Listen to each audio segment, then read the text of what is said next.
비상계엄 당시 체포 대상자 명단에 의외 인물이 등장했습니다. 바로 가수 김호중 씨가 있었다는 황당한 법정 증언이 나온 건데요. 거기 보면 김어준 씨 있지 않습니까? 방첩사 요원들은 김호중이라고 알고 있었더라고요. 누군지 모르니까요. 수사단장은 정치에 관심이 없어서 그러다가 뭐 누가 뭐 김호준 아니냐 그래가지고 뭐 김호준인 것 같다. 방송인 김어준 씨를 가수 김호중 씨로 오인하고 벌어진 해프닝이었는데요. 당시 가수 김호중 씨는 음주운전 뺑소니 혐의로 수감 중이었죠.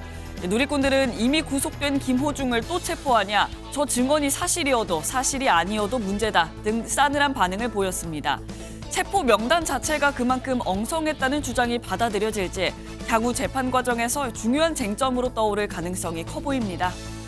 특검이 주장하는 뭐 소위 체포 대상자라고 하는 명단의 사람들에 대해 실제로 주소 등을 확인한 적이 있습니까?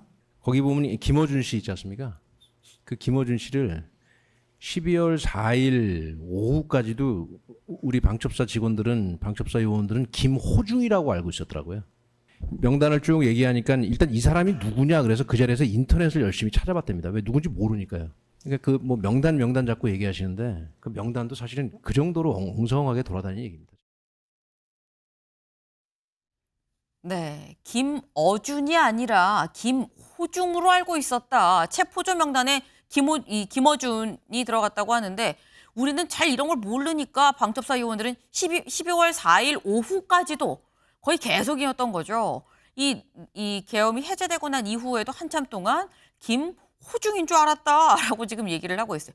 이게 윤경호 의원님, 웃어야 되는 건지 울어야 되는 건지 알 수가 없습니다. 이 조롱 대상에 또 하나 추가되는 거 아닌가 이런 생각이 들어요. 그러니까 윤석열 전 대통령의 공판 중에 내뱉는 얘기들, 그다음에 그 이후에 쭉 보이는 행태가 어떻게 저렇게 비루할까라는 얘기 하잖아요.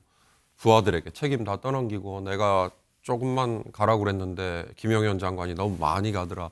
병력을 조금만 보내라고 했는데 너무 많이 보내더라. 이런 얘기의 연장이 아닌가 싶어요. 방첩사? 그러면 계엄 발령이 됐을 때 충정로에 있는 김어준 씨가 한다는 어느 매체에 그 건물을 둘러싼 군 병력은 어떻게 된 거예요? 그때는 그럼 방첩사 따로, 김영현 장관이 지시한 특전사 따로, 또는 뭐 정보사 따로. 그러면 이건 콩가루 중에 콩가루.